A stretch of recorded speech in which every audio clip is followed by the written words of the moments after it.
What's going on, everyone? Adam Gelman here with a new video. Today, I wanted to talk about Relic Content because when you look at Relic Content in WWE products, the entire game has changed over the last 3 years. And the reason that I think that has happened is because as the hobby has evolved from 2010 all the way through now, the ability to create amazing looking relic cards has transformed every aspect of the hobby, from the way cards are viewed, the way cards are graded, the way cards are sold, even some of the scams that have happened as a result of altering the patch cards that are out there. So, most recently, we have seen that Panini has really changed the game in so many different ways. More importantly, more with Immaculate than any other set. Even though throughout the entire WWE card year, Panini has done a tremendous job at bringing colorful relics to WWE for the first time ever. But there's some historical context here that we need to go through, and I want to take some time to start there. So, if you go back to the first ever relic card, I don't know how many people are recognizing that relic cards have been around for a long time. The first major release that had them was in 1996 with Upper Deck, and it wasn't 4 years ago like everybody who was sort of at a teenage era during the turn of the century. It was almost 30 years ago that these first relic cards first came on the market. UD Upper Deck had the really sort of amazing foresight to think, hey, we can cut up jerseys, we can cut up pieces of things and put it into a card. We even had at the time, I mean, that wasn't the first relic card, it's just the first mainstream one. It's the ones that are, still sought after by collectors today.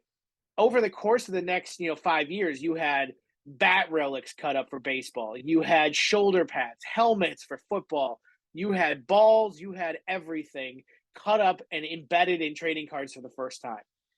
Now, almost 30 years later, relic cards have lost a lot of their luster in the mainstream sports. In wrestling, there's still very much a unique gray area that I'm going to get to here in a second. But around 2001, so we're talking like 4 or 5 years after the first relic cards. In 2001, there was a desire to have relic cards created for rookie talent in football.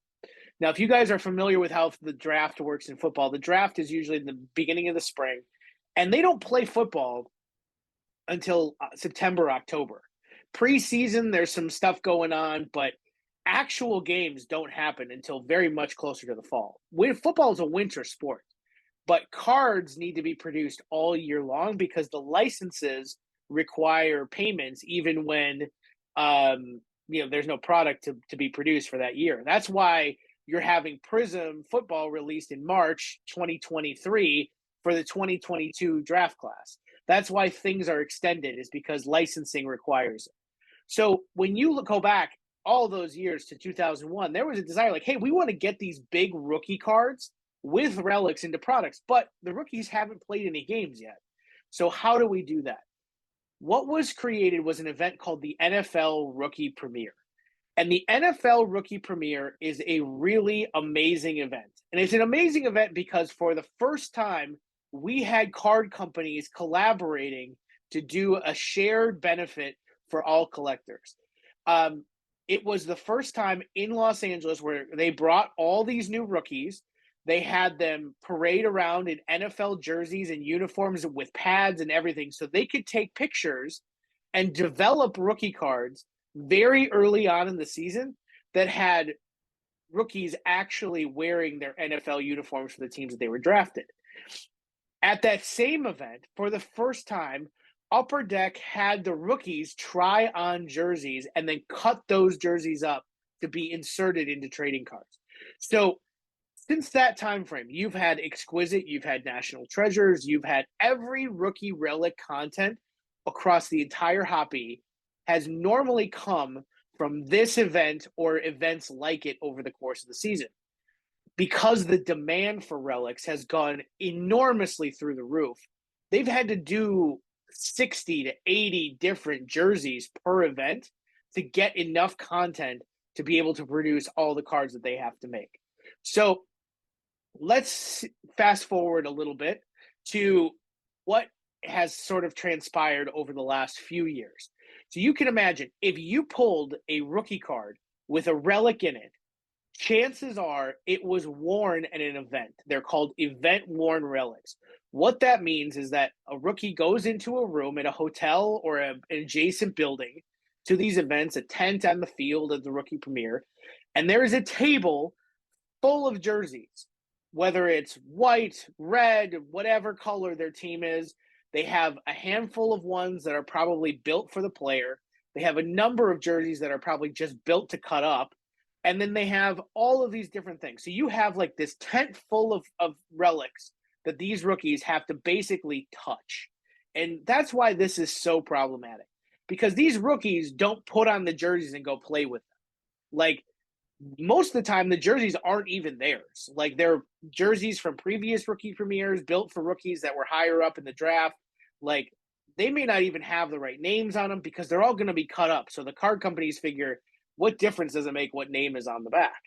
Well, some of them even have like an 88 because those generate the type of patch content that makes for the most color breaks and all these other things. So, like, they've tried to maximize the way that they can cut up a relic and put it into a card to make it look good on somebody's shelf. There's a ton of logos. There's a ton of NFL shields, all this stuff. Now, I'm just talking about the NFL. This has also been extended out to the Major League Baseball teams, to the NBA teams. Like, every rookie, whether it's hockey, football, baseball, whatever, there's some sort of showcase where rookies will go in and do this. And what happens at the rookie premiere is they put all the stuff out on a table. The rookie walks up and takes the jersey, puts it over their head, and takes it off and puts it back on the table. By the definition on the back of the card, that is enough to call it, quote unquote, event worn or player worn. None of the jerseys, unless explicitly indicated on the back, are game worn. So if you've bought these $25,000 NFL and NBA rookie patch autographs, those relics are not game worn unless they are specifically indicated on the back of the card. Okay? So you can imagine there's a lot of confusion from collectors. Collectors assumed that these jerseys were game worn. They assumed that these jerseys were part of a something related to a team activity. They are not. They are worn at an event for less than a second, and they are put on and taken off right away. For a ball, they're sort of just put in their hands and put in a bucket. For a helmet, it's literally just boom and boom and put in a bucket. Like, this is public knowledge. This is not hidden. Like, collectors just don't have the knowledge available to them to make these considerations public on their own. So now let's fast forward, because now we're in 2020, no, 2019, where the beginning of this boom is really starting. For the first time, collectability of game-worn jerseys eclipses the amount of money that a card company is willing to spend to put game-worn relics into a product.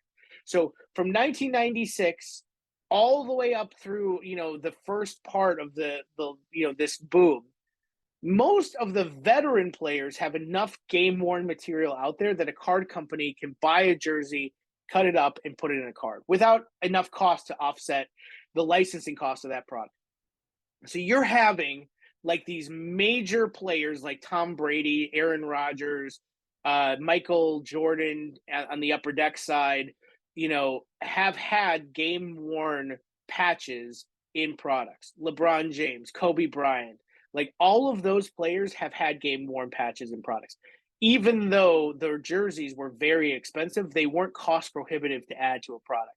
At the beginning of this boom, that changed, which means for the first time ever, Panini started doing event-worn, player-worn relics in trading cards for players that had enough game-worn material out there to satisfy needs. So you can imagine that when a collector pulls a card of LeBron James or Steph Curry or, you name it, they are expecting those relics to be game-worn. For the last few years, they have not been, because the collectability of those jerseys has made them so expensive that card companies are no longer willing to pay for it. They just feel collectors don't care. Why are we actually spending the money to do this? So now you've sat through like a 5-minute explanation of sort of how we got here, and I can tell you I am barely scratching the surface. You wonder why there are 85 NFL, NBA logos per player in a product. That's why. Because even though most NBA players will wear a jersey a game, maybe two in some cases, those jerseys are sold by the team. They're bought by collectors. There's a huge competitive market for them. So there's not enough ability for a card company to get as much game worn material as they need, to the point where I think they've actually stopped trying in some cases for some of these players because it's just so ridiculously expensive with the boom.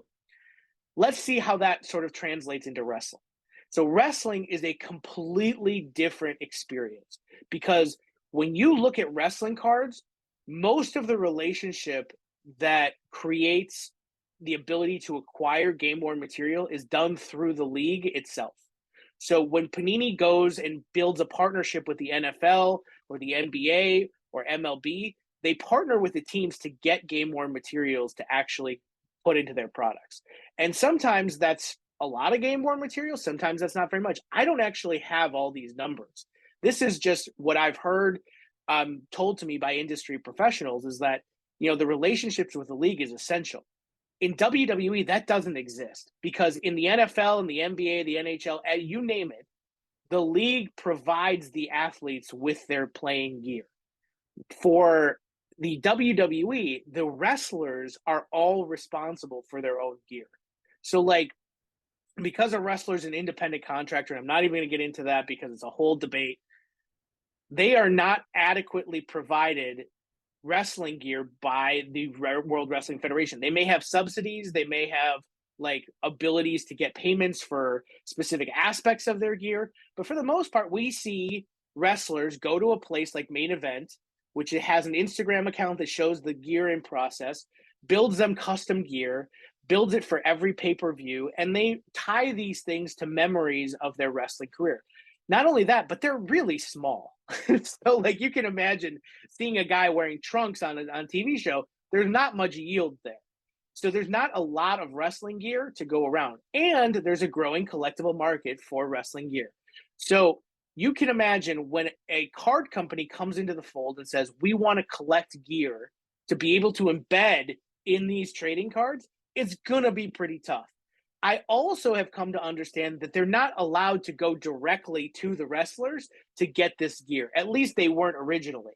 That may have changed over the last year or two, because I don't think the WWE, from what my conversations with licensors have sort of said, is like, it's really tough to go directly to the superstars and ask them for things. WWE really doesn't seem to like that, from what I've heard. And so it creates like this weird relationship of like WWE managing a whole portion of this experience on behalf of their licensors. That's not just Panini, that's everybody. So like, you're talking about anybody that creates licensed material for WWE, that relationship is all managed by the WWE, not individually with the superstars, similar to what you would see by the teams in the mainstream sports. So this isn't weird. This isn't something that is unusual. It's not uncommon. It's just unusual for this specific thing because you have to be able to talk to the wrestlers themselves to get this gear. So Topps basically said, we're going to try to get some of this stuff through the secondary market. It looks like WWE Auctions is a great example. I think they've probably been shopping. They were probably shopping on there. They probably did get a lot of stuff from WWE. Seems like they were able to talk to some of the superstars, but most of the time it wasn't gear that was being included in these cards. It was t-shirts that are easy to cut up, or matte relics that they had collected from events that were provided to them by WWE, or pieces of things that they were able to get from WWE Auctions or other reputable sources. We did not see very many gear relics. In fact, I can only remember a couple of really older sets from like the 2000s, and then a very recent set with Fully Loaded. And a lot of collectors want the gear relics because it's tied to specific things. So when Fully Loaded 2020 came out, and you had a ring-worn piece of gear from AJ Styles, Finn Balor, Becky Lynch, Shinsuke Nakamura, and a few others, like that was a really awesome experience. Sadly, those cards aren't worth as much as they probably should be. They had on-card autographs. They had really cool pieces of gear with a lot of different colors in them. They weren't matte relics. They weren't tables, chairs, or things that were just genuinely tied to a wrestler. Becky Lynch had a ring-worn leather jacket. It was her signature during her run as the man leading up to 2019, 2020, 2021 before her pregnancy. So like all of those things are key elements of her character. I worked with Kimber Laskick, who designed all those jackets to get that for Topps, and it is a really amazing card. Like that is something that I really gravitated towards. I collected the entire rainbow of those cards because it's just so cool to see a ring-worn leather jacket of Becky Lynch embedded in a trading card. Those things have not yet happened for Panini for a number of reasons, like I just explained. It's expensive, it's difficult, there's a lot of problems that happen trying to get gear to include in a card. You can go to the secondary market, you can find photo matched ring-worn material. That is not an issue. It's the cost versus the yield of including that in a trading card. Because if you've got a pair of trunks that are like this big, you're maybe going to get 100 to 150 cards of really good looking material. And that's if it's very, ornately decorated. If it's just black, then is there really a lot of worth there?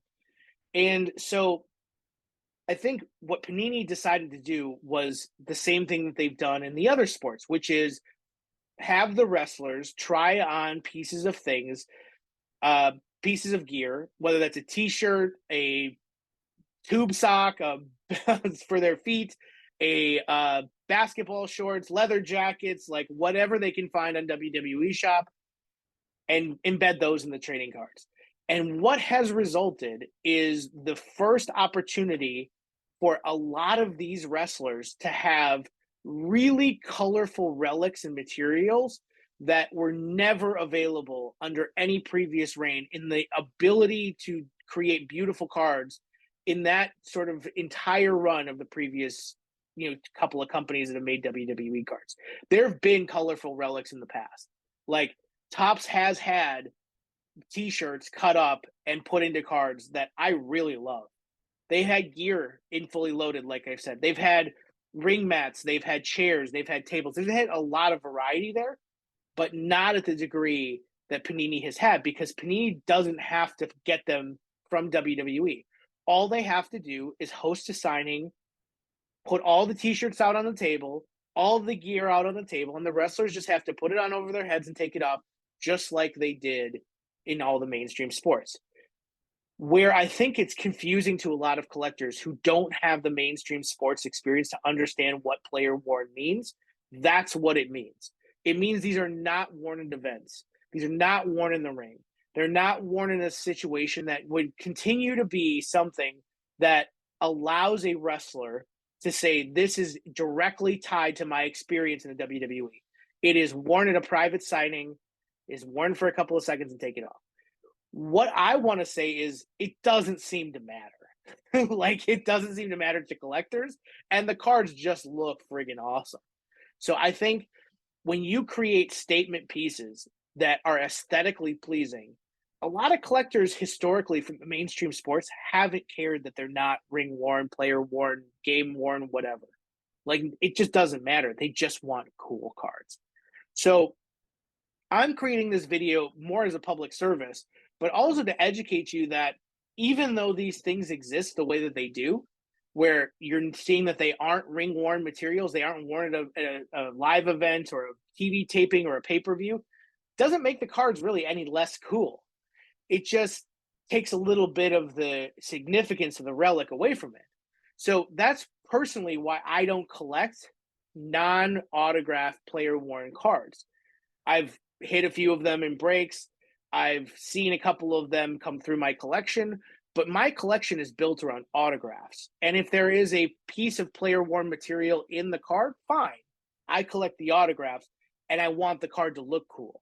So when you have this relic that is a logo or a face or a title belt or something like that, that's a cool looking card that looks cool on my shelf. And that's what Panini does best. So I think overall, net, what people should take away from this is don't necessarily assume that the card you're holding in your hand from a Panini product is features a relic that was worn at any WWE event. On the other hand, the card is going to look the way that it does, and that's not going to change. A layperson is not going to be able to tell you the story that I just told you. So they're not going to know the difference. The card will still look like a collection centerpiece on Instagram, on social media, all those things. Additionally, there are ring-worn gear cards available recently, as I said, within Fully Loaded. But there's also abilities to get matte relics in Panini products that are actually used at the events that they say they are used at. For most people who haven't been to a live event, WWE, you see them change those mats 2 to 3 times over the course of a TV show. So for WrestleMania Night 1, which a lot of the Immaculate cards are based off of, or SummerSlam, they probably used 4 to 5 mats per night. And Panini probably got a few of those. That's what the relationship with the WWE provides. It's a great relationship to have for collectors because as somebody who went to that event, like I want that card because it has a piece of the mat of an event I went to. That's the moment WWE is trying to create with their collectors. So if you want to know more about the Rookie Premier or the NBA, NFL, or the NBA equivalent of the NFL Rookie Premier or the other equivalents of the Rookie Premier, go search the internet. There's a lot of information out there. There's also a very famous picture of New Orleans Saints running back Mark Ingram wearing all the jerseys that Topps had him put on all at once. And people just sort of, I remember when that photo first came out, people just literally freaked because they're like, what do you mean these aren't game used? Well, it was never game used. And if you look at the back of a card, even going back to 2005, 2006, it says this relic was worn at an event. There's a difference in every piece of language on the back of the card. So this video shares a lot about that behind the scenes aspect of things that I don't know how many people are truly understanding of. Now, I will say this.